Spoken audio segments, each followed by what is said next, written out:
తెలంగాణ రాష్ట్ర సాధన కోసం తన ప్రాణాలనే పణంగా పెట్టిన గొప్ప వ్యక్తి కేసీఆర్ అని కూకట్పల్లి ఎమ్మెల్యే మాధవరం కృష్ణారావు అన్నారు. తెలంగాణ తొలి ముఖ్యమంత్రి కేసీఆర్ తెలంగాణ రాష్ట్రాన్ని అభివృద్ధి చేస్తే మోసపూరిత హామీలతో కాంగ్రెస్ పార్టీ ప్రజలను మోసం చేసిందని ఆయన మండిపడ్డారు. కక్షపూరితమైన చర్యలు చేపట్టడం తప్పితే ప్రజలకు సంక్షేమ పథకాలను అందించడంలో, రాష్ట్రాన్ని అభివృద్ధి చేయడంలో పూర్తిగా విఫలమైందన్నారు మాధవరం. ఎన్ని కేసులు పెట్టినా, ఎన్ని ఇబ్బందులు పెట్టినా కేసీఆర్ ప్రజల పక్షాన నిలబడి పోరాడతారంటున్న ఎమ్మెల్యే మాధవరం కృష్ణారావుతో మా ప్రతినిధి రంజిత్ ఫేస్ టు ఫేస్. రాష్ట్ర సాధన కోసం తన ప్రాణాలని పణంగా పెట్టి తెలంగాణ రాష్ట్రాన్ని సాధించిన సాత్వికుడు కేసీఆర్. తెలంగాణ రాష్ట్రంలో ప్రజలకి ఏమి కావాలి, ప్రజల కోరికలు ఏంటి, ప్రజలకు నీళ్లు నిధులు నియామకాలు అనే నినాదంతోనే తెలంగాణ రాష్ట్రాన్ని తీసుకొచ్చి తెలంగాణ రాష్ట్రాన్ని దేశంలోనే అగ్రగామిగా నిలిచిన నాయకుడికి సిట్ నోటీసులు అందించారు కాంగ్రెస్ ప్రభుత్వం. దీనిపై మాట్లాడడానికి కూకట్పల్లి ఎమ్మెల్యే మాధవరం కృష్ణారావు గారు ఉన్నారు. సార్ చెప్పండి, సిట్ నోటీసులు అనేది తెలంగాణ రాధించిన సాత్వికుడికి ఇవ్వడానికి దాన్ని ఏ విధంగా చూడొచ్చు? సిట్ నోటీస్ అన్నాం మేము. తెలంగాణ రాష్ట్రాన్ని తెచ్చినటువంటి గొప్ప నాయకుడు కేసీఆర్ గారు. ఈ రోజున తెలంగాణ రాష్ట్ర ముఖ్యమంత్రి మీరు అయ్యావంటే అది కేసీఆర్ పుణ్యమని ఇది గుర్తుంచుకోవాల్సిన అవసరం నీకుంది. ఎంత దౌర్భాగ్యంగా నోటీస్ ఇచ్చారు వాళ్ళంటే, ఒక గోడ కతికేసిపోతారా?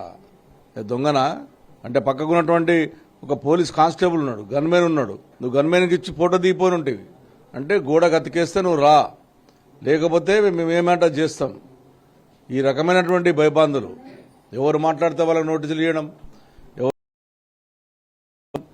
ఎవరు మాట్లాడితే వాళ్ళ మీద అడ్డమైన కేసులు పెట్టడం, ఇది ప్రజాస్వామ్యంలో మంచిది కాదు. నీకు అయిపోయింది, ఇంకా 2.5 ఏళ్ళు అయిపోయింది. ప్రజలకు ఇచ్చిన హామీ ఒక్కటి చేయలే. తెలంగాణ రాష్ట్రాన్ని తెచ్చినటువంటి గొప్ప నాయకుడు నోటీస్ ఇచ్చినవి ఇలా. దీని ఫలితం ఖచ్చితంగా నీకు చేయబోతుంది. మీకు కూడా మీరు అనుకుంటారు తమాషా ఆడుతున్నారు, దీనికి భయపడేటప్పుడు ఎవరు లేడు.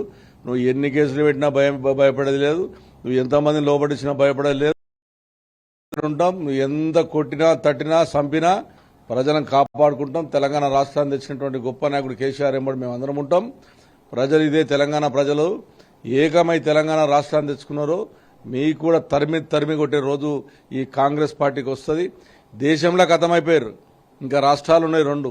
మీరు చూసుకోండి, జాగ్రత్త పడండి. ఇప్పటికైనా మీరు డైవర్ట్ పాలబెట్టి అధికారులు ఉన్నారు, పోలీసు వాళ్ళు ఉన్నారని చెప్పి పోలీసు అధికారులు వాళ్ళు ఆలోచన చేసుకోవాలి. ఏదైతే ఫామ్ హౌస్లో ఉన్నాడో అక్కడ పోయి నోటీస్ ఇచ్చి మీరు ఇక్కడ రమ్మని, హైదరాబాద్ రమ్మని చెప్పనుండే ఒక మర్యాద గౌరవం పెరిగేది. కానీ మీరు నోటీస్ అతికిస్తాం, మీరు రా, మేము రామ్, ఏం చేస్తావు చేసుకోమని. ఒకరోజు తర్వాత మళ్ళీ నోటీసులు ఇవ్వడాన్ని ఏ విధంగా చూడొచ్చు? ఇంకోటి, ఎర్రవల్లిలోని ఫామ్ హౌస్ ఏదైతే ఉందో అక్కడికి వచ్చి ఏదైతే ఇంట్లో ఉంటున్నా కదా అక్కడే విచారణ చేయంటే లేదు, ఇక్కడ నందినగర్ కావచ్చు, సైబరాబాద్లో చేస్తామంటారు. దీని ఏ విధంగా చూడొచ్చు? నేను ఏమంటున్నా, వాళ్ళు ట్యాపింగ్ చేస్తలేదా? అయ్యాలా నేను ఫోన్లో మాట్లాడితే ఏ ఆఫీసర్తో మాట్లాడినా ఆఫీసర్ వాట్సాప్లో వస్తున్నాడు. ఎందుకు వస్తున్నాడు వాట్సాప్లో? నేను ఒక ఎమ్మెల్యేను, నేను నీతో మాట్లాడాలనుకున్నప్పుడు మీరు వాట్సాప్లో ఎందుకు మాట్లాడుతున్నారు? మీరు చెప్పండి, దీనికి జవాబు చెప్పండి. ఇలా కింది ఆఫీసర్ నుంచి హైయర్ ఆఫీసర్ వరకు కూడా ఇలా వాట్సాప్లో మాట్లాడుతున్నారు. మీరు ఎందుకు? మీరు వాట్సాప్ మాట్లాడుతున్నట్టే భయం ఏంటి? మీరు ట్యాపింగ్ చేస్తున్నట్టే కదా. దుర్మార్గంగా, దోపిడీగా ఇలా అంత పెద్ద మనిషి నేను అన్నిటి సహకరిస్తా. ఇవాళ ఎలక్షన్స్ 11 నాడు ఎలక్షన్ పెట్టి 31 తారీఖు లాస్ట్ డేట్ పెట్టి ఇప్పుడు బీఫామ్లు ఇచ్చేది ఎవరు? రాష్ట్ర అధ్యక్షుడు కదా బీఫామ్లు ఇచ్చేది. మరి రాష్ట్ర అధ్యక్షుడు బీఫామ్లు ఇచ్చినప్పుడు ఈ టైంలో మీరు వచ్చి పిలిస్తే అంటే మా కార్యకర్తలను ప్రజలు అవయవమయం చేసి రోడ్డెక్కేసి ల్యాండ్ ఆర్డర్ ప్రాబ్లం చేసి తెలంగాణ రాష్ట్రాన్ని నాశనం చేయాలని ప్రయత్నం చేస్తున్నారా? మీకు భయపడుతున్నారేమో, ఎవ్వరు భయపడడు. ఇటువంటి కేసీఆర్ గారు చాలా చూసిండు. ఆంధ్రప్రదేశ్ సంబంధించినటువంటి పెద్ద పెద్ద ముఖ్యమంత్రులు కూడా ఎన్ని ఇబ్బందులు పెట్టాలన్నా ఆఖరికి ఆయన సంపాదన ప్రయత్నం చేసినా తెలంగాణ ప్రజల ఆశీర్వాదంతో ఆయన ముఖ్యమంత్రి అయ్యిండు, తెలంగాణ రాష్ట్రాన్ని తెచ్చుకున్నాడు. అటు ఎవరికి భయపడేదేం లేదు, ఎవరికి భయపడాల్సిన అవసరం లేదు. ఇవాళ మీరు చేస్తున్నటువంటి దుర్మార్గం మీరు చేస్తలే, మేము ట్యాపింగ్ అని చెప్పానంటే చూస్తా. మా ఎమ్మెల్యేని ట్యాపింగ్ చేస్తలేము, టీఆర్ఎస్ పార్టీ ఎమ్మెల్యేని ట్యాపింగ్ చేస్తాం చెప్పానండి, చెప్పగలుగుతారా వీళ్ళు? కాబట్టి ఇది వాళ్ళొక భయబాంధులు. మొన్న ఏదైతే సర్పంచ్ ఎలక్షన్ 40% ఆ రోజున తెలంగాణ రాష్ట్రంలో ఉన్నటువంటి సర్పంచ్ గెలిచినామో టీఆర్ఎస్ పార్టీ, ఇప్పుడు ఎక్కడ వీళ్ళు మళ్ళీ గెలిస్తే మా ఉద్యోగం పోతుందేమో, ఎక్కడ గెలిస్తే మా కొట్టాడలు బయటకు వస్తాయేమో, ఎక్కడ పోతే మా ముఖ్యమంత్రి వెళ్ళిపోతామో అన్నటువంటి ఆలోచనతో చేస్తున్న దుర్మార్గము. ఇవాళ కేసీఆర్ బయటకు వస్తే ఇవాళ మొత్తం బ్రహ్మాండమైనటువంటి రిజల్ట్ వస్తాయని చెప్పి కేసీఆర్ ఇబ్బంది పెట్టే ప్రయత్నం చేస్తున్నారు. ఇది మంచి పద్ధతి కాదు. అందరికీ గౌరవించే నేర్చుకోవాలి. నా చేతిలో అధికారం ఉంది, నేను ఏదంటా చేస్తామంటే రేపు మా అధికారం వచ్చినప్పుడు మేము ఇటువంటి పనులు అయితే చేయం. ప్రజల పక్షాన నిలబడ్డ వ్యక్తికి ఏ పార్టీడైనా సరే ఆ పార్టీకి సాయం చేస్తాం తప్ప నీలక కక్ష సాధింపు చేయము.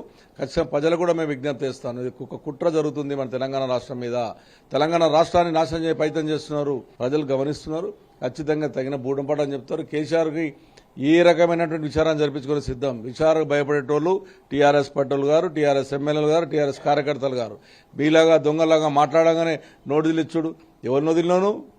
సినిమా ఫీల్డ్లో వదలలేవు, రియల్ ఎస్టేట్లో వదలలేవు, రాజకీయ నాయకుని వదలలేవు, ఇతర రాష్ట్ర పనులు వదలలేవు.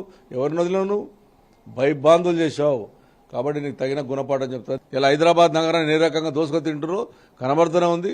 అవన్నీ కూడా రాబోయే కాలంలో ఖచ్చితంగా విచారణ జరిపిస్తాం. మీకు ఈ నోటీసులు కావు, ఇంకా మంచి మంచి నోటీసులు వస్తాయి. మీరు చూస్తారు కదా. మీరు కూడా మీరు ఇలా రాజ్యాంగాన్ని మీరు ఏ న్యాయస్థానాన్ని గౌరవిస్తలేరు, ప్రజలు ఇచ్చిన తీర్పుని గౌరవిస్తలేరు, ఇష్టానుసారం నడిపిస్తా ఉన్నారు.